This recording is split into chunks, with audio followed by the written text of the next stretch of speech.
Hello students, आज हम पढ़ने वाले हैं about eukaryotic organisms, eukaryotic cell. आज हम पढ़ेंगे। प्रोकैरियोट्स के बारे में हम ऑलरेडी कवर कर चुके हैं, प्लस हम यूकैरियोट्स का भी थोड़ा सा पार्ट कवर कर चुके हैं, that is cytoskeletal structures. Cytoskeletal structures में सीलिया एंड फ्लैजेला ये हम कवर कर चुके थे, राइट। ये आपको प्रोकैरियोटिक सेल्स के साथ ही उस वीडियो में मिल जाएगा, ठीक है।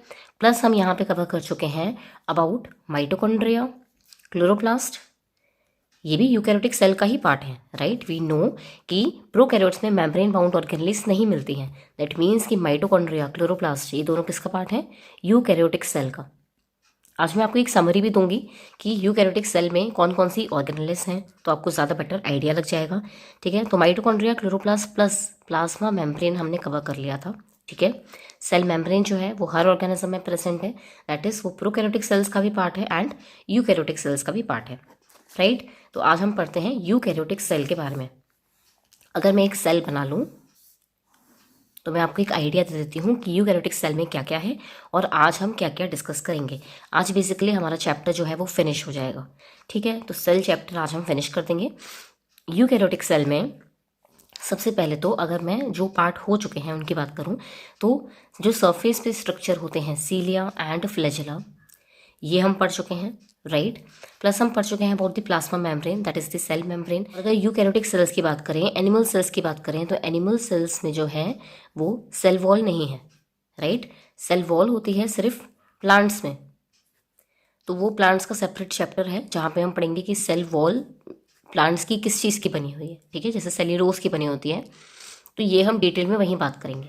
यहाँ पे हमें सेल वॉल के बारे में ज़्यादा नहीं जानना है, हमने प्रोकैरियोटिक सेल में अबाउट सेल वॉल पढ़ लिया है, राइट। तो अभी हम बात करेंगे दूसरी ऑर्गेनेल्स की जो हमने नहीं कवर की है। क्या क्या नहीं कवर किया है हमने अभी तक? That is nucleus. हम पूरा न्यूक्लियस के बारे में पढ़ेंगे, ठीक है। इसमें न्यूक्लियर मेम्ब्रेन, न्यूक्लियोलस, हम सब कुछ पढ़ेंगे।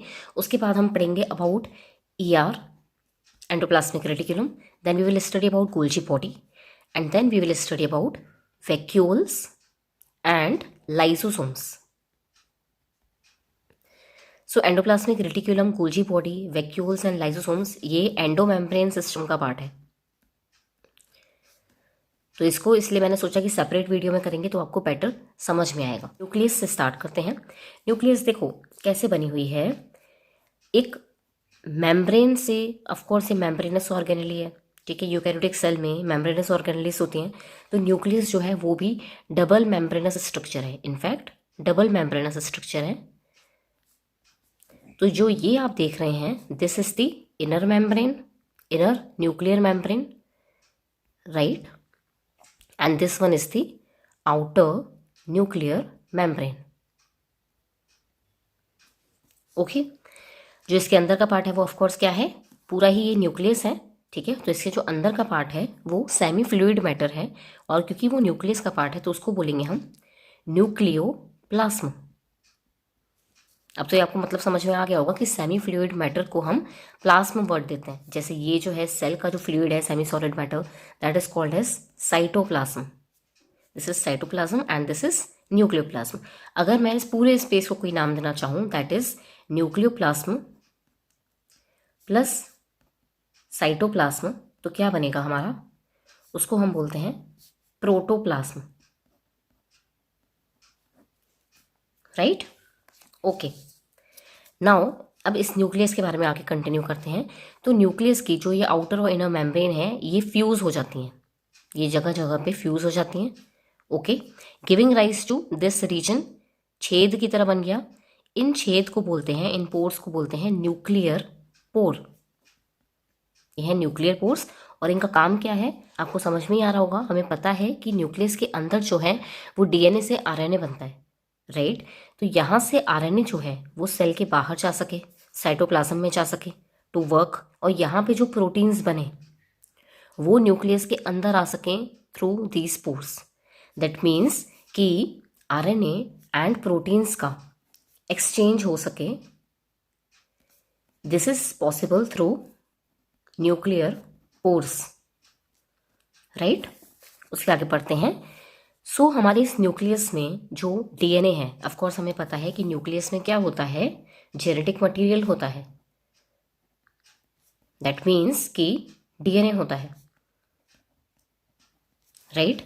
एंड यूकैरियोट्स में डीएनए किस फॉर्म में है? आपको पता है कि डीएनए जो है वो टाइटली पैक हो जाता है इन न्यूक्लियस, और न्यूक्लियस की साइज कितनी है? 10⁻⁻8 मीटर।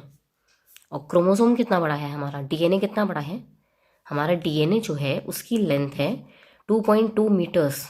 तो इतना बड़ा डीएनए इतनी छोटी न्यूक्लियस में कैसे आएगा, राइट। तो डीएनए जो है वो टाइटली पैक हो जाता है, ठीक है। और इस highly condensed form of DNA को हम क्रोमोसोम कहते हैं, ठीक है। अब ये बना कैसे, कैसे डीएनए इस फॉर्म में आया, ये भी हम समझेंगे। प्लस एक बात आपको समझ में आनी चाहिए कि जो डीएनए है न्यूक्लियस के अंदर, इस न्यूक्लियस के अंदर जो डीएनए है वो हमें क्रोमैटिन फॉर्म में भी मिल सकता है और वो हमें क्रोमोसोम के फॉर्म में भी मिल सकता है।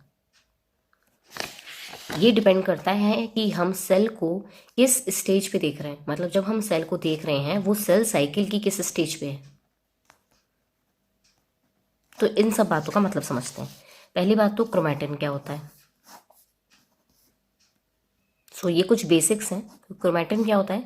क्रोमैटिन है ना, डीएनए जो है जब रैप हो जाता है अराउंड सम प्रोटीन्स। डीएनए का नेचर क्या है? डीएनए इज एसिडिक, ठीक है। एंड जो प्रोटीन्स होते हैं, यहाँ पे किन प्रोटीन्स के आसपास वो रैप हो रहा है? ये हैं basic proteins called as histones, ठीक है। तो डीएनए जो है, मानो कि ये डीएनए है, ठीक है, और ये टाइटली रैप हो रहा है अराउंड सम प्रोटीन्स। ये प्रोटीन्स लगे हुए हैं। तो this structure, that is DNA, acidic DNA, when wrapped around basic histone protein, this structure is called as chromatin, ठीक है। इसी क्रोमैटिन को बोलते हैं beads on a string structure, माला जैसा स्ट्रक्चर है, ठीक है। तो ये भी हमारा डीएनए ही है, right. This only is called as chromatin. Chromatin को अगर मैं और कंपोजिशन के फॉर्म में आपको बताऊं तो क्या मैं इसको न्यूक्लियो प्रोटीन बोल सकती हूँ? Nucleo is word use for nucleic acid, that is DNA, और प्रोटीन पार्ट इसमें क्या है? Histone, right. तो क्रोमैटिन को मैं न्यूक्लियो प्रोटीन भी बोल सकती हूँ, राइट। नाउ दिस क्रोमैटिन, अगर हमें सेल में, अगर हमें न्यूक्लियस के अंदर डीएनए ऐसे फॉर्म में मिल रहा है, क्रोमैटिन फॉर्म में मिल रहा है, तो ये पॉसिबल होता है जब सेल साइकिल जो है, जब सेल जो है हमारी वो इंटरफेस स्टेज पे है। दैट मीन्स अभी डीएनए हाईली कंडेंस्ड नहीं हुआ है, ठीक है। मतलब न्यूक्लियस में मुझे डीएनए जो है वो क्रोमैटिन फॉर्म में भी मिल सकता है, या वो मुझे क्रोमोसोम के फॉर्म में भी मिल सकता है। क्रोमोसोम के फॉर्म में मिल रहा है मतलब यही क्रोमैटिन आगे चल के कंडेंस हो सकता है, ठीक है। ये हाईली कंडेंस फॉर्म में आ सकता है अगर ये जो है और ज़्यादा रैप हो जाए, और ज़्यादा टाइटली पैक्ड हो जाए, तो ये हमें इस फॉर्म में मिलता है, ठीक है। तो ये कैसे होता है टाइटली पैक्ड? ये और ज़्यादा कंडेंस हो के ऐसे अपने आप को और ज़्यादा हाईली कंडेंस करके क्रोमोसोम का शेप ले लेता है, ठीक है। और इस क्रोमोसोम में आपको पता है कि सिर्फ क्रोमैटिन और बेसिक हिस्टोन प्रोटीन नहीं होते हैं। इस क्रोमोसोम में कुछ और भी प्रोटीन्स होते हैं जिनको हम बेसिक हिस्टोन प्रोटीन से अलग करने के लिए बोल देते हैं नॉन हिस्टोन क्रोमोसोमल प्रोटीन्स, ठीक है। तो इस क्रोमोसोम में हमारे पास डीएनए है, ठीक है, बेसिक हिस्टोन प्रोटीन्स हैं, देन कुछ नॉन हिस्टोन प्रोटीन कॉम्प्लेक्स है, प्लस यहाँ पे थोड़ा बहुत आरएनए भी होता है।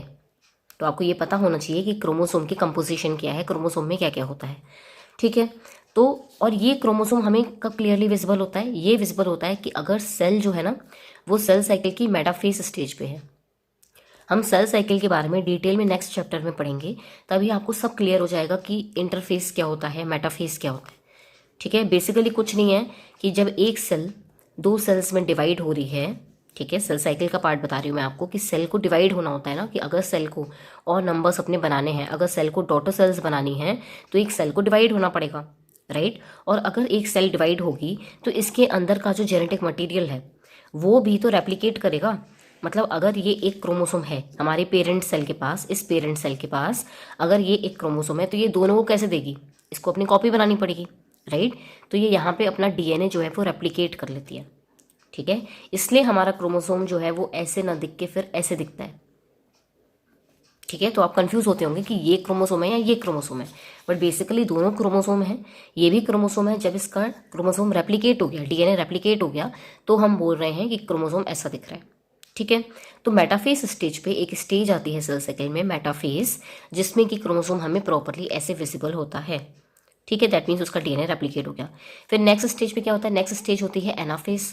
एनाफेज स्टेज पे कुछ नहीं करते हैं, इस क्रोमोसोम को बीच में से तोड़ देते हैं, एक सेल में ऐसा चला जाता है, डॉटर सेल में, दूसरी सेल में ऐसा चला जाता है, मतलब 2 डॉटर सेल्स में अब डीएनए हमारा पहुंच गया, ठीक है। तो ये सेल साइकिल एक्चुअली बड़ी है, इतनी छोटी नहीं है, बट मैंने भी आपको बेसिक समझा दे। तो यहाँ से बेसिकली क्या होता है, मेटाफेज स्टेज के बाद, मेटाफेज स्टेज में ना क्रोमोसोम्स जो हैं वो यहाँ पे इक्वेटोरियल प्लेट पे आ जाते हैं। इक्वेटोरियल प्लेट मतलब ये इक्वेटर है, ठीक है। This line is equator, horizontal line, and this line is poles. तो क्रोमोसोम जो है यहाँ पे अटैच हो जाते हैं और यहाँ से स्पिंडल फाइबर्स जो हैं उन्हें खींच लेते हैं, ठीक है। खींचते नहीं है, बेसिकली स्पिंडल फाइबर्स की लेंथ शॉर्ट हो जाती है। तो ये दूसरी स्टेज में एनाफेज में यहाँ पे स्पिंडल फाइबर्स जो हैं सेंट्रोसोम से निकले हुए, वो ऐसे क्रोमोसोम्स को अलग कर देते हैं, क्रोमैटिड्स को अलग कर देते हैं। और इन क्रोमैटिड्स को, क्रोमैटिड्स क्या है, दिस वन इज क्रोमैटिड, ठीक है, and this whole is chromosome. तो क्रोमैटिड्स बन गया। और ये आपको पता है कि ऐसे भी ये क्रोमोसोम ही है। तो एनाफेज स्टेज पे क्रोमैटिड्स को हम क्रोमैटिड्स ना बुला के क्रोमोसोम बुलाते हैं, क्योंकि ये जो है वो अपने क्रोमोसोम से सेपरेट हो गए हैं। तो अब ये अकेले हैं, तो ये फिर से क्रोमोसोम्स ही हैं, ठीक है। तो एनाफेज स्टेज पे स्पिंडल फाइबर्स जो हैं वो क्रोमोसोम्स को अलग कर लेते हैं, क्रोमैटिड्स को सेपरेट करते हैं, which are now called as chromosome, ठीक है। तो ये है हमारी एनाफेज स्टेज, राइट। इसको डिटेल में हम सेल साइकिल में पढ़ेंगे। अभी हम क्या बात कर रहे थे कि न्यूक्लियस के अंदर हमें क्रोमैटिन भी मिल सकता है, मतलब मुझे डीएनए ऐसे भी मिल सकता है, राइट। और मुझे डीएनए क्रोमोसोम के फॉर्म में भी मिल सकता है, करेक्ट। ये डिपेंड करता है कि मैं सेल को किस स्टेज पे देख रही हूँ। मैं सेल को जब देख रही हूँ, क्या वो सेल साइकिल की माइटोसिस स्टेज पर है, मतलब माइटोसिस के किसी पार्ट पे, मेटाफेज पे है, एनाफेज पे है, प्रोफेज पे है, या वो क्रोमैटिन में है, ठीक है। तो अच्छे से clearly visible in the form of chromosome तो हमें मेटाफेज स्टेज पे ही होते हैं, ठीक है। और एक इंटरफेस स्टेज होती है जहाँ पे सेल एक्चुअली प्रिपेयर करती है अपने आप को डिवाइड करने के लिए, तो उसमें क्रोमोसोम जो है वो क्रोमैटिन शेप में होता है, राइट। अब आगे आपको पता होगा कि डीएनए जो है वो आरएनए बनता है, ठीक है। डीएनए से आरएनए बनता है, सो समझ लो कि ये आरएनए है। इसलिए मैंने आपसे कहा था आरएनए जो है वो बाहर जाएगा, ठीक है, और प्रोटीन्स जो है वो अंदर आएंगे थ्रू न्यूक्लियर पुट्स। तो इस आरएनए से प्रोटीन्स बनते हैं, डीएनए से आरएनए बनता है और आरएनए से प्रोटीन्स बनते हैं, राइट। और ये जो आरएनए है, ये आरएनए 3 टाइप्स का हो सकता है। ये मैंने आपको पहले भी बताया है, राइबोसोमल आरएनए, ट्रांसफर आरएनए और मैसेंजर आरएनए, राइट। अगर ये राइबोसोमल आरएनए है, मानो कि this we have a ribosomal RNA, DNA से हमारा डीएनए अनकॉइल हुआ और इससे राइबोसोमल आरएनए बना है, ठीक है। तो इस राइबोसोमल आरएनए में अगर कुछ प्रोटीन्स लग जाएं तो ये कॉइल हो जाता है, ऐसे कुछ प्रोटीन्स लग गए राइबोसोमल आरएनए में तो ये कॉइल हो जाता है और ये राइबोसोम बना देता है। तो राइबोसोम्स हमारे ऐसे दिखते हैं ना, 2 सब यूनिट के, ठीक है। तो ये राइबोसोम बना देता है और यही राइबोसोम्स आगे चल के सेल के लिए डिफरेंट टाइप्स ऑफ प्रोटीन्स बनाते हैं। तो राइबोसोम्स की बात हम पहले भी कर चुके हैं, राइट। जैसे हमने प्रोकैरियोटिक सेल्स में राइबोसोम्स की बात की थी। प्रोकैरियोटिक सेल्स में राइबोसोम्स मिल रहे थे 70s, ठीक है। और यहाँ पे जो राइबोसोम मिलते हैं वो हैं 80s। यूकैरियोटिक सेल्स में राइबोसोम्स जो हैं वो 80s होते हैं, ठीक है। तो एस का मतलब आपको मैं पहले ही बता चुकी हूँ, दैट इज स्वेटबर्ग कोएफिशिएंट, ठीक है। तो इसके बारे में हमने बात की थी। अब बात यहाँ पे समझनी इंपॉर्टेंट है कि सेल में जितना ज़्यादा प्रोटीन बन रहा होगा, दैट मीन्स उसके पास उतना ज़्यादा राइबोसोमल आरएनए है, राइट। एक सेल में जितना ज़्यादा प्रोटीन बन रहा होगा उतना ही ज़्यादा उसके पास राइबोसोमल आरएनए है, करेक्ट। तो और राइबोसोमल आरएनए जहाँ पे बनता है एक सेल में, एक न्यूक्लियस के अंदर जहाँ पे राइबोसोमल आरएनए ज़्यादा बनता है, वहाँ पे एक डेंसली स्टेन्ड रीजन हो जाता है। मतलब अगर राइबोसोमल आरएनए यहाँ पे ज़्यादा बन रहा है, मानो कि ये आरएनए बना डीएनए से और ये राइबोसोमल आरएनए था, तो ये जो रीजन होगा, ये जो एरिया होगा वो डेंसली स्टेन्ड हो जाएगा। मतलब वो बहुत डार्क दिखेगा, अगर हम माइक्रोस्कोप में देखें तो वो बहुत डार्क दिखेगा। और उस रीजन को, डेंसली स्टेन्ड रीजन को, जहाँ पे कि बहुत सारा राइबोसोमल आरएनए बन रहा है, उस रीजन को बोलते हैं न्यूक्लियोलस। ठीक है, तो न्यूक्लियोलस नेम आपने सुना होगा। न्यूक्लियोलस का मतलब कोई ऑर्गेनली नहीं है। न्यूक्लियोलस एक्चुअली साइट है, site of ribosomal RNA synthesis, जहाँ पे आरएनए बहुत सारा बन रहा है, राइबोसोमल आरएनए बहुत सारा बन रहा है, उस रीजन को हम न्यूक्लियोलस कहते हैं। ठीक है, तो यहाँ पे हमने क्या बात की कि जितना ज़्यादा प्रोटीन बन रहा है किसी भी सेल में, जितना ज़्यादा प्रोटीन बन रहा है उस सेल में, उतना ही ज़्यादा राइबोसोमल आरएनए है। इसका यही मतलब निकला, दैट मीन्स उसके पास उतना ही ज़्यादा न्यूक्लियोलस है, क्योंकि राइबोसोमल आरएनए जहाँ बनता है उस साइट को हम न्यूक्लियोलस कहते हैं। तो जिस सेल में जितना ज़्यादा प्रोटीन बन रहा है उतना ज़्यादा राइबोसोमल आरएनए है, दैट मीन्स उतना ज़्यादा उसके पास न्यूक्लियोलस है। मतलब उसके पास एक न्यूक्लियोलस न होकर, जैसे हम न्यूक्लियस का प्लूरल न्यूक्लियाई कहते हैं, वैसे ही न्यूक्लियोलस का प्लूरल होता है न्यूक्लियोलाई। न्यूक्लियोलाई मतलब है मल्टीपल न्यूक्लियोलाई है, राइट। 2 भी हो सकती हैं, 3 भी हो सकती हैं, ज़्यादा भी हो सकती है, डिपेंड्स कि कितना ज़्यादा राइबोसोमल आरएनए बन रहा है। तो अगर मैं इसको शॉर्ट में बोलूँ कि किसी सेल में अगर ज़्यादा प्रोटीन बन रहा है तो दैट मीन्स उसके पास एक से ज़्यादा न्यूक्लियोलाई है, करेक्ट। यही हम पढ़ते हैं, आपके एनसीईआरटी बुक में एक इम्पॉर्टेंट लाइन दी गई है कि more protein the cell synthesizes. एक सेल में जितना ज़्यादा प्रोटीन बन रहा है, मोर न्यूक्लियोलाई इट हैज़, उतना ही ज़्यादा उसके पास न्यूक्लियोलाई है। इसका एग्जाम्पल उन्होंने दिया है पेंक्रियास का। पेंक्रियास हमारी बॉडी में एक ऑर्गन है, अगर आपने डाइजेस्टिव सिस्टम पढ़ा हो तो आपको पता होगा कि ये कुछ एंजाइम्स बनाता है। ये एक्चुअली बहुत सारे एंजाइम्स बनाता है, और एंजाइम्स होते हैं प्रोटीन्स। तो ये बहुत सारे ऐसे प्रोटीन्स बनाता है जो कि डाइजेशन में हेल्प करते हैं। तो अगर पेंक्रियास की सेल्स में बहुत सारा प्रोटीन बन रहा है, दैट मीन्स उनके पास एक न्यूक्लियोलस नहीं है, उनके पास न्यूक्लियोलाई है, करेक्ट। मीन्स एक से ज़्यादा न्यूक्लियोलाई, राइट। इस न्यूक्लियस के बारे में हमने सब कवर कर लिया। एक बात और है कि एक सेल में ना ज़रूरी नहीं है कि एक ही न्यूक्लियस हो। कभी कभी होता है कि सेल में जो है वो ज़्यादा न्यूक्लियस है, तो हम उसको बोल देते हैं मल्टी न्यूक्लिएट कंडीशन। तो ये मल्टी न्यूक्लिएट कंडीशन हमें कहाँ मिलती है? आपने मसल सेल्स का डायग्राम देखा है? मसल सेल्स में ऐसी कुछ होती हैं मसल सेल्स। मसल सेल्स में ना बहुत सारे न्यूक्लियस होते हैं। मसल सेल्स में होती है मल्टी न्यूक्लिएट कंडीशन, ठीक है। और कुछ सेल्स होती हैं जहाँ पे कि न्यूक्लियस है ही नहीं, मतलब न्यूक्लियस वहाँ पे एब्सेंट है। तो इसका एग्जाम्पल है आरबीसीज। हमारी बॉडी में रेड ब्लड सेल्स जो हैं उनके पास न्यूक्लियस नहीं है, ठीक है। तो सेल्स दैट लैक न्यूक्लियस, इसका एग्जाम्पल है आरबीसीज। हमें पता है आरबीसीज जो है वो हीमोग्लोबिन पिगमेंट से बाइंड करती हैं, right, so as to transport oxygen with blood. तो इसलिए उसको बहुत सारा स्पेस चाहिए होता है हीमोग्लोबिन के साथ, हीमोग्लोबिन को अपने अंदर रखने के लिए, राइट। तो वो न्यूक्लियस को हटा देती है अपने अंदर से, जो इट लैक्स न्यूक्लियस। अगर हम प्लांट्स की बात करें तो प्लांट सेल्स में जो है वेसल्स होते हैं, ट्रैकिड्स होते हैं। ये आप प्लांट के चैप्टर में डिटेल में पढ़ेंगे ये क्या होते हैं। अभी के लिए आप याद रख लो कि वेसल्स में और ट्रैकिड्स में न्यूक्लियस नहीं होती है, दे ऑल्सो लैक न्यूक्लियस, ठीक है। This was all about nucleus. अब हम नेक्स्ट ऑर्गेनेली पढ़ते हैं। फिर से सेल का स्ट्रक्चर बना लेते हैं, यूकैरियोटिक सेल का स्ट्रक्चर। और ये हमारी न्यूक्लियर मेम्ब्रेन हो गई, ठीक है, क्योंकि हमें इसके ही आगे कंटिन्यू करना है तो हम न्यूक्लियर मेम्ब्रेन को बना लेते हैं। न्यूक्लियर मेम्ब्रेन से ना कंटिन्यूअस एक और ऑर्गेनेली होती है ऐसे शेप में, इसको क्या बोलेंगे? फ्लैटेंड सैक है, ठीक है। फ्लैट है और सैक, सैक मतलब पाउच जैसे शेप बने हुए हैं, तो फ्लैटेंड सैक्स होते हैं, ठीक है।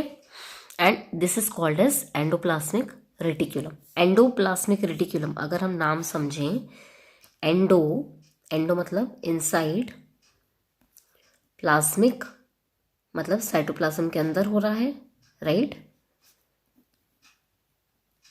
रेटिकुलम का मतलब होता है जाल जैसा, नेट, तो ये नेट लाइक स्ट्रक्चर है, ठीक है, और साइटोप्लाज्म के अंदर है, तो इसको बोलते हैं एंडोप्लाज्मिक रेटिकुलम। अब हमें ध्यान से क्या समझना है कि न्यूक्लियर मेम्ब्रेन से, ये न्यूक्लियर मेम्ब्रेन थी, न्यूक्लियर मेम्ब्रेन से कंटिन्यूस ही इसके सैक होते हैं, न्यूक्लियर मेम्ब्रेन से कंटिन्यूस है एंडोप्लाज्मिक रेटिकुलम। और एक बात आपको पता होगी कि एंडोप्लाज्मिक रेटिकुलम जो है ना वो दो टाइप का होता है, एक होता है रफ एंडोप्लाज्मिक रेटिकुलम, एक होता है स्मूथ एंडोप्लाज्मिक रेटिकुलम। तो आज ही आपको बहुत ईजिली समझ में आने वाला है। रफ एंडोप्लाज्मिक रेटिकुलम हम कब बोलते हैं, जब उसके ऊपर ना राइबोसोम्स होते हैं, आउटर सरफेस पे ईआर के ऊपर जब राइबोसोम्स लग जाएं, सोम्स भी देखो आर से हैं, तो अगर ईआर के ऊपर राइबोसोम्स लग जाएं तो हम उसको बोलते हैं आर ईआर, मतलब रफ एंडोप्लाज्मिक रेटिकुलम, राइट। तो ये जो हमारा है this is rough endoplasmic reticulum. और जो ये राइबोसोम्स हैं ये न्यूक्लियर मेम्ब्रेन के ऊपर भी हमें दिखते हैं, आउटर न्यूक्लियर मेम्ब्रेन के आउटर सरफेस पे भी हमें राइबोसोम्स ये दिखते हैं। दैट मीन्स कि एंडोप्लाज्मिक रेटिकुलम ने ही न्यूक्लियर मेम्ब्रेन बनाई है। क्या बोला मैंने, एंडोप्लाज्मिक रेटिकुलम ने ही न्यूक्लियर मेम्ब्रेन बनाई है। सो nuclear membrane is basically a derivative of ER, ठीक है। क्वेश्चन दो तरीके से आ सकता है ये कि nuclear membrane is a derivative of ER और organelle that is continuous with nuclear membrane is ER. एक ऑर्गेनली जो न्यूक्लियर मेम्ब्रेन से कंटिन्यूअस बनी हुई है तो ये कंटिन्यूअस हो रही है, right, so it is endoplasmic reticulum. और अगर हम ये बोलें कि न्यूक्लियर मेम्ब्रेन को किसने बनाया है तो ईआर ने, आर ने बेसिकली न्यूक्लियर मेम्ब्रेन को बनाया है, ठीक है। तो यही हमें राइबोसोम्स जो हैं वो यहाँ पे मिल जाते हैं, ठीक है। अब ईआर जो है वो पूरी ऐसी नहीं है, रफ सी नहीं है, उसके ऊपर राइबोसोम नहीं लगे हैं, कुछ ईआर के ऊपर राइबोसोम नहीं लगे होते जिसको हम बोलते हैं एसईआर, स्मूथ एंडोप्लाज्मिक रेटिकुलम। तो इसकी मेम्ब्रेन स्मूथ है, राइट, क्योंकि इसके ऊपर जो है राइबोसोम्स नहीं है, ठीक है। मैंने आपको एक बात बताई थी कि ER, Golgi body, vacuoles and lysosome ये पार्ट हैं एंडोमेम्ब्रेन सिस्टम का। तो एंडोमेम्ब्रेन सिस्टम मैं आपको फिर से इसलिए बता रही हूँ क्योंकि मुझे आपको एक बात बतानी है कि एंडोमेम्ब्रेन सिस्टम में जितनी भी ऑर्गेनेलिस हैं, ये 4 ऑर्गेनेलिस, ये सारी सिंगल मेम्ब्रेनस होती हैं। तो ये बहुत कॉमन क्वेश्चन है नीट एग्जाम का कि सिंगल मेम्ब्रेन ऑर्गेनेली कौन सी होती हैं। तो single membrane organelle endomembrane system की, आप ऐसे याद रख लेना, ठीक है। मैंने और भी ट्रिक्स बनाई है अपने चैनल पे डिफरेंट ऑर्गेनेलिस के लिए, तो आप वो भी चेक कर सकते हो। आप यहाँ से भी याद रख सकते हो कि एंडोमेम्ब्रेन सिस्टम में जितनी भी ऑर्गेनेली है वो सारी सिंगल मेम्ब्रेन है, ठीक है। जो हमारी न्यूक्लियस है, माइटोकॉन्ड्रिया है, क्लोरोप्लास्ट है। अब क्योंकि आप इनके बारे में पढ़ चुके हो तो मैं आपको बता रही हूँ, न्यूक्लियस, माइटोकॉन्ड्रिया, क्लोरोप्लास्ट ये तीनों जो है वो डबल मेम्ब्रेन है। न्यूक्लियोलस को क्योंकि कोई ऑर्गेनेली नहीं है, वो रीजन है, साइट है राइबोसोमल आरएनए की सिंथेसिस की, तो उसमें कोई भी मेम्ब्रेन नहीं होती है, देयर इज नो मेम्ब्रेन, ठीक है। प्रोकैरियोट्स में कोई मेम्ब्रेन नहीं होती है, नो मेम्ब्रेन बाउंड ऑर्गेनेली। अब क्वेश्चन आ सकता है इनमें से बताओ कि कौन सी मेम्ब्रेन बाउंड ऑर्गेनेली है, ठीक है। और प्रोकैरियोट्स के ही सारे आपको एग्जाम्पल दे दें, मीसोसोम्स दे दें, ठीक है, इंक्लूजन बॉडीज दे दें, फिर आपको वो दे देंगे क्या मीसोसोम्स, और क्या होता है इसमें, पॉलीजोम होता है, प्लाज्मिड होता है, ठीक है। तो ये सब आपको दे सकते हैं वो। तो अगर ऐसे आपको आ जाएं चीज़ें और आपको बोलें कि मेम्ब्रेन बाउंड ऑर्गेनेली कोई नहीं है, कोई कौन सी है, तो आंसर है कि इसमें से कोई भी नहीं है, ठीक है, क्योंकि प्रोकैरियोट्स में मेम्ब्रेन बाउंड ऑर्गेनेली नहीं होती है, ठीक है। तो ये बहुत क्लियर हो गया। Now and coming back to endoplasmic reticulum. तो एंडोप्लाज्मिक रेटिकुलम में अगर राइबोसोम्स लगे हैं तो वो आरईआर बन गया, ठीक है। और अगर वो स्मूथ सी है, मतलब राइबोसोम नहीं है, तो एसईआर बन गया, ठीक है। अब इनके ऑफ कोर्स बिल्कुल डिफरेंट फंक्शंस भी हैं। पहले आरईआर का फंक्शन देखते हैं। रफ एंडोप्लाज्मिक रेटिकुलम जो है, क्योंकि उसमें राइबोसोम्स लगे हैं, तो हमने ये पहले भी पढ़ा ना कि अगर ऊपर से राइबोसोम लगे हैं तो वो क्या करेगा, प्रोटीन्स बनाएगा, ठीक है। तो रफ एंडोप्लाज्मिक रेटिकुलम क्या करते हैं, प्रोटीन्स बनाते हैं। तो इनका पहला फंक्शन हो गया फॉर्मेशन ऑफ प्रोटीन, ठीक है। थोड़ा बहुत ये मॉडिफिकेशन करते हैं, तो little modification is there. Basically modification के लिए आरईआर को नहीं माना जाता है, कोई और ऑर्गेनेली है जहाँ पे प्रोटीन की मॉडिफिकेशन बोली जाती है। तो यहाँ पे प्रोटीन्स का थोड़ा सा मॉडिफिकेशन होता है, ज़्यादा नहीं होता है, इसलिए हम इतना ही पढ़ेंगे कि लिटिल मॉडिफिकेशन होती है प्रोटीन की। ठीक है, अगर क्वेश्चन आता है मॉडिफिकेशन ऑफ प्रोटीन कहाँ होती है, तो आर आंसर नहीं है, Golgi body is the answer. तो हम पढ़ेंगे कि गोल्जी बॉडी में कैसे मॉडिफिकेशन होती है। ठीक है, और क्या होता है, और ये ट्रांसपोर्ट कर देता है प्रोटीन को टू गोल्जी बॉडी। अब पढ़ते हैं एसईआर की फंक्शन। स्मूथ एंडोप्लाज्मिक रेटिकुलम है जो है, क्योंकि वो स्मूथ है, स्मूथ से आप ऑयल याद रख सकते हो। ठीक है, ऑयल्स जो है वो स्मूथ होते हैं। ठीक है, और ऑयल अगर हम बायो में समझें कि बायोलॉजी में ऑयल जो है वो कैसे होते हैं, तो सारे लिपिड्स जो हैं वो स्टिकी सब्सटेंसेस वाले, वो सारे ऑयल, सारे स्टिकी सब्सटेंसेस होते हैं लिपिड्स में। मतलब ऑयल्स होते हैं, वैक्सेस होते हैं, स्टेरॉल्स होते हैं।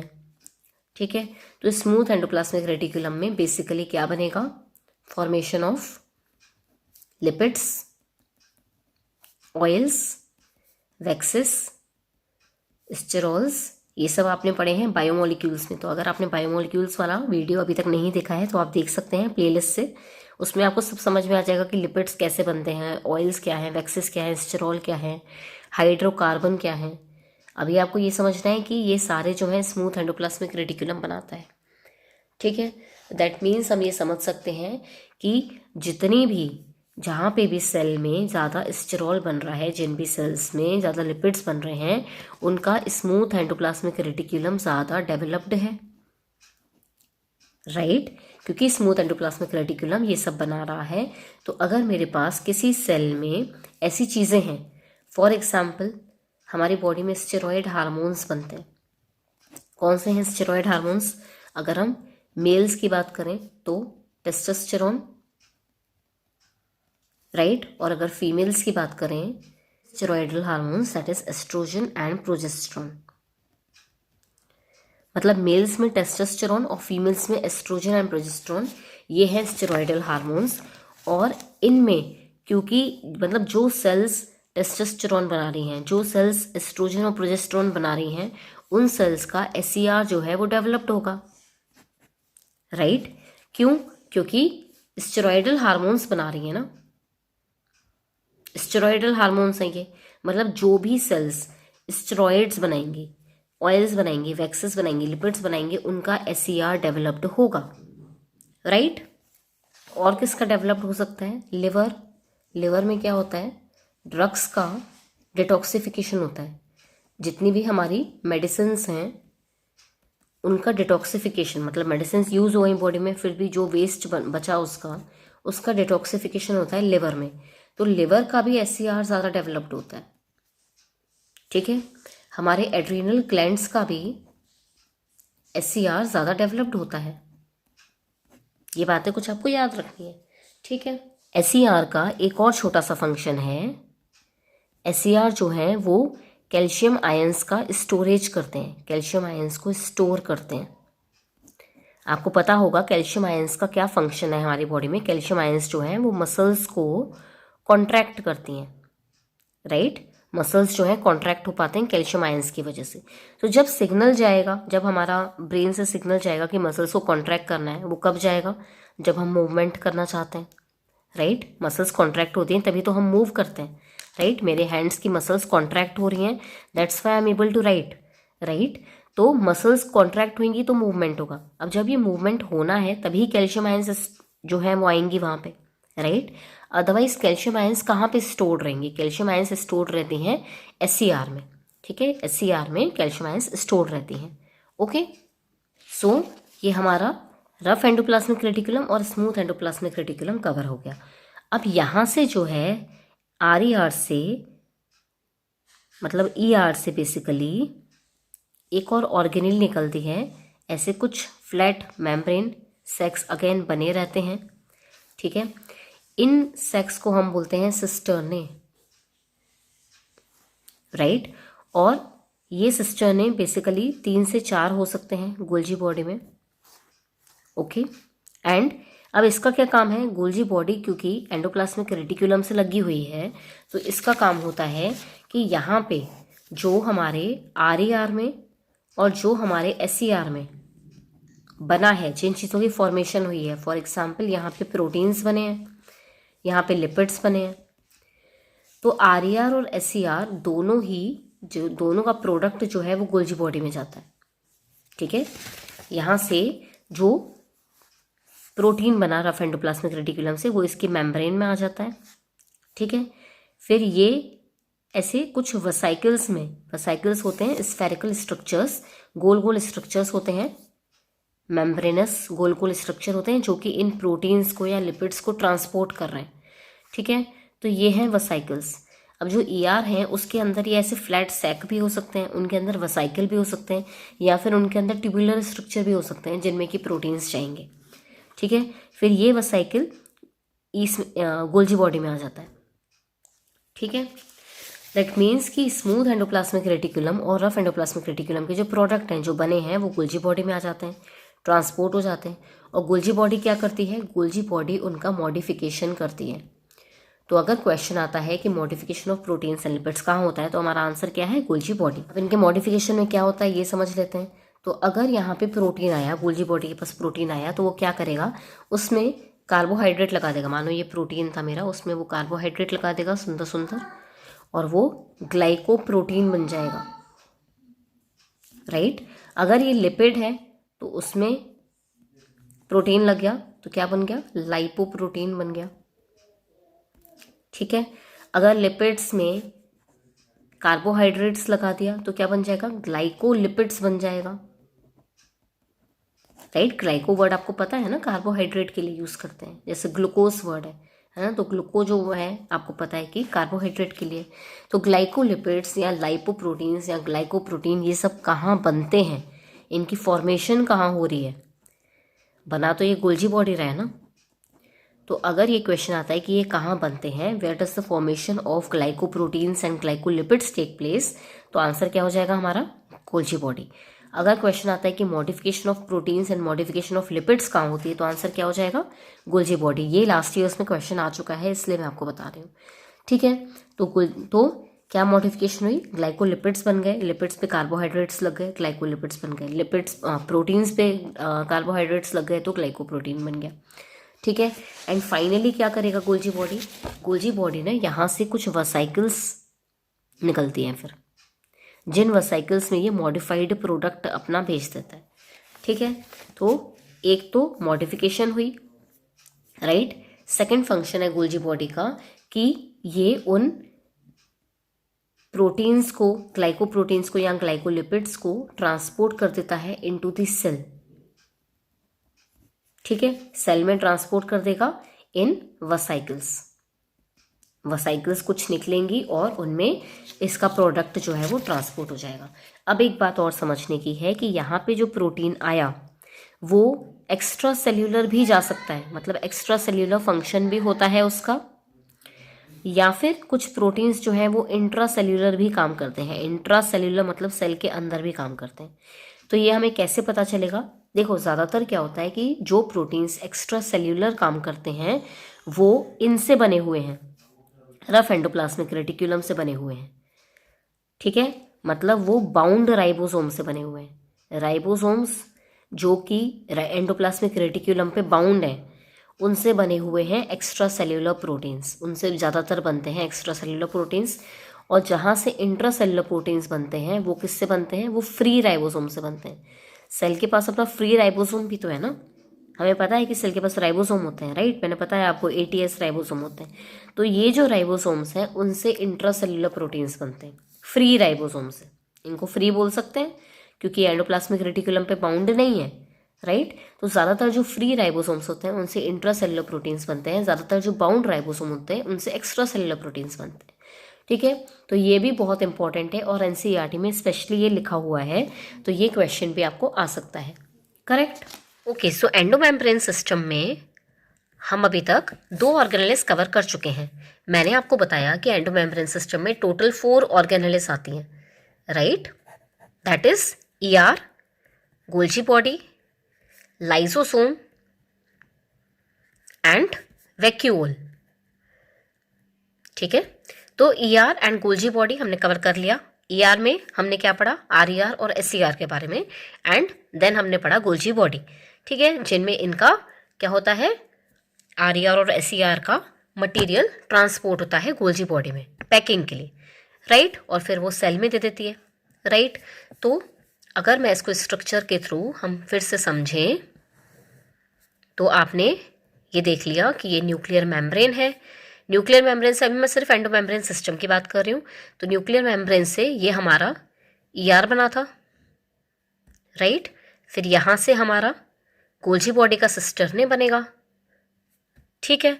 तो यहाँ पे जो है मानो कि वसाइकल्स के थ्रू यहाँ पे ट्रांसपोर्ट हुआ, तो ये है हमारी गोल्जी बॉडी, राइट। फिर इसका जो मटेरियल है वो सेल में कैसे निकलेगा, वसाइकल्स के थ्रू, ठीक है। तो यहीं से जो वसाइकल्स, यहाँ से कुछ वसाइकल जो है वो प्रोटीन ट्रांसपोर्ट करेंगी, राइट, और कुछ वसाइकल्स जो हैं गोल्जी बॉडी से ही कुछ वसाइकल्स जो हैं वो क्या बन जाती हैं, कुछ लाइसोसोम बन जाती हैं और कुछ जो है वो वैक्यूल बन जाती हैं, राइट। तो दैट मीन्स कि लाइसोसोम और वैक्यूल को अगर मैं डेरिवेटिव्स ऑफ गोल्जी बॉडी कहूँ तो ये गलत नहीं होगा, right. That means lysosomes and vacuole both are derivatives of Golgi body. Golgi body vesicles बनाती है।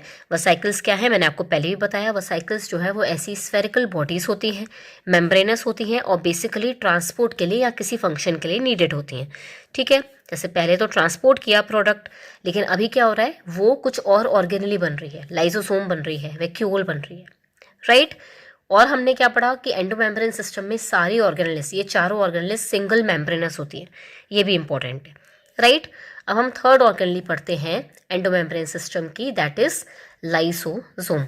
ये एक्चुअली एक एसिड फिल्ड वसाइकिल होती है, एसिड फिल्ड सैक है, एसिड फिल्ड पाउच है, जो कि क्या करता है, इसमें होते हैं हाइड्रोलाइटिक एंजाइम्स।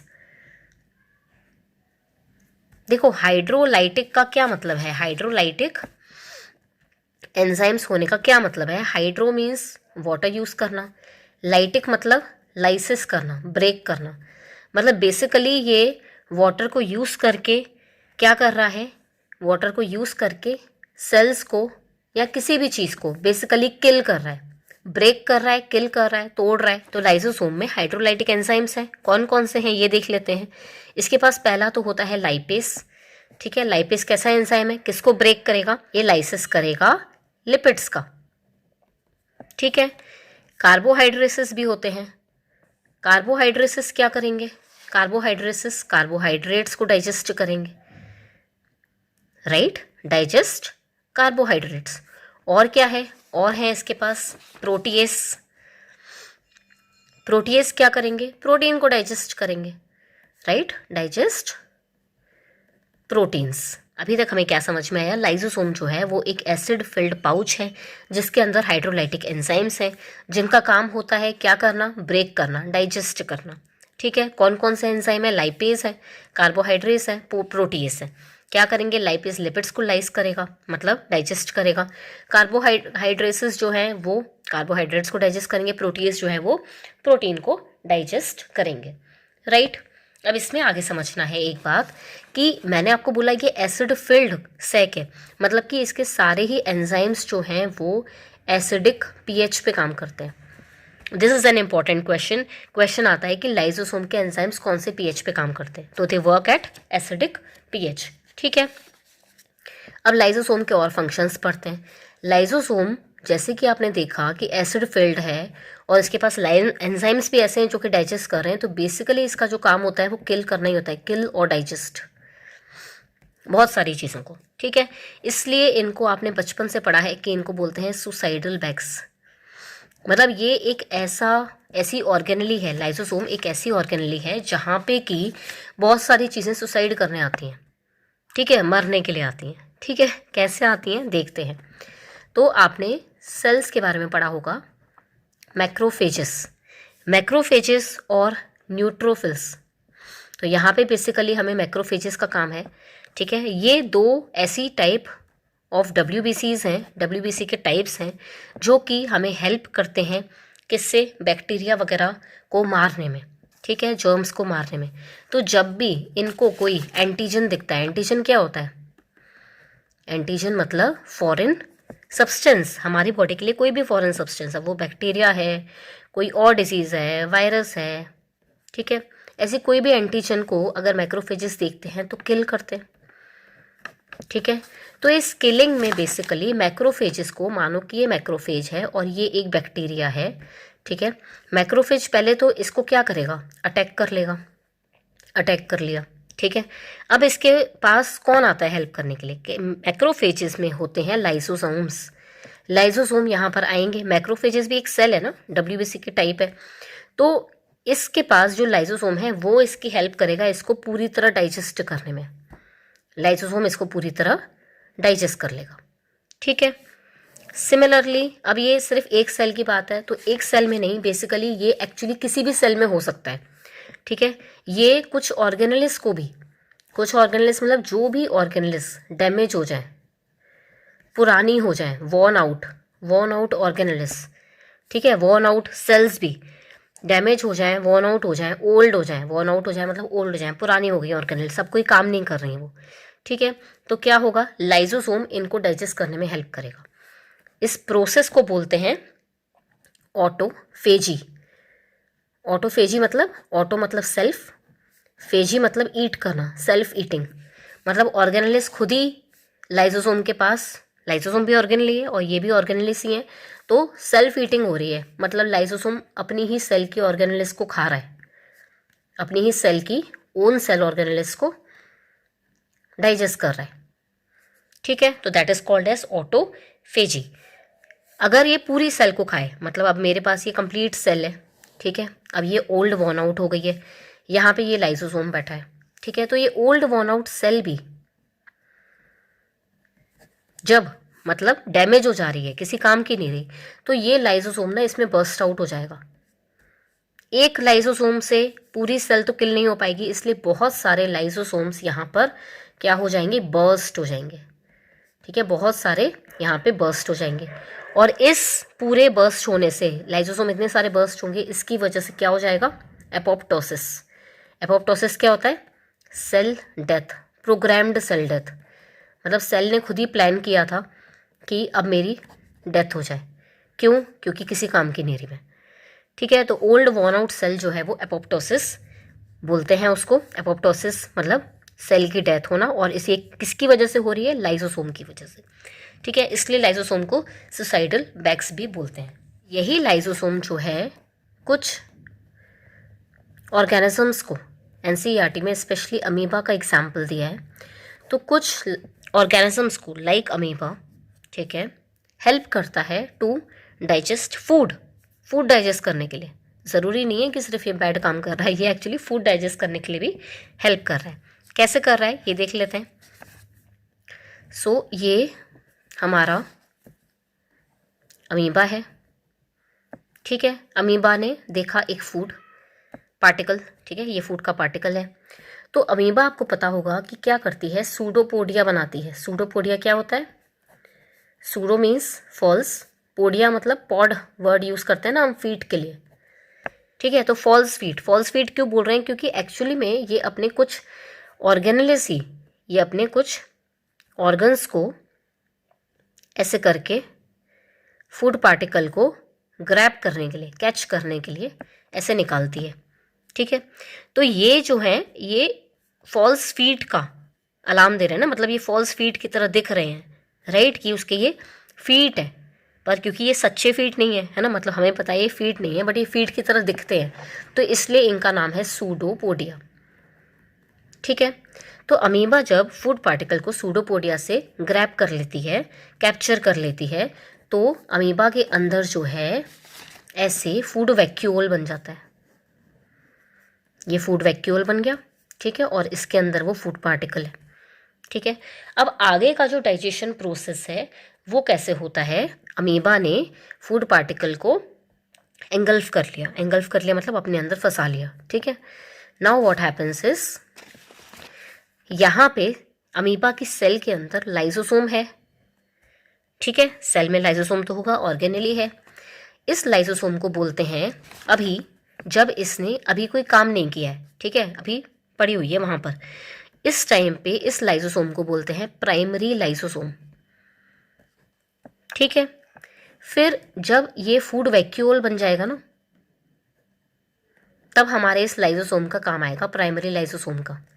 जब ये फूड वैक्यूल बन जाता है तो प्राइमरी लाइसोसोम जो है वो अपना फंक्शन करती है, और क्या करती है बेसिकली, ये इस पूरे को कवर कर लेती है, डाइजेस्ट करना शुरू कर देती है। तो ये हमारा क्या क्या है, दिस इज प्राइमरी लाइसोसोम, मतलब लाइसोसोम बोल लेते हैं अब इस केस में। अब ये प्राइमरी नहीं रहा क्योंकि अब ये फंक्शन कर रहा है, ठीक है। और ये हमारा फूड वैक्यूल है जिसके अंदर फूड पार्टिकल है, ठीक है। इसके बाद जब ये लाइसोसोम इसको पूरा डाइजेस्ट कर लेता है ना, पूरा कैप्चर कर लेता है, डाइजेस्ट नहीं पूरा कैप्चर कर लेता है, इस स्टेज में इस स्ट्रक्चर को हम बोलते हैं सेकेंडरी लाइसोसोम। सेकेंडरी लाइसोसोम, जब primary lysosome plus food vacuole है तब हम बोलते हैं सेकेंडरी लाइसोसोम।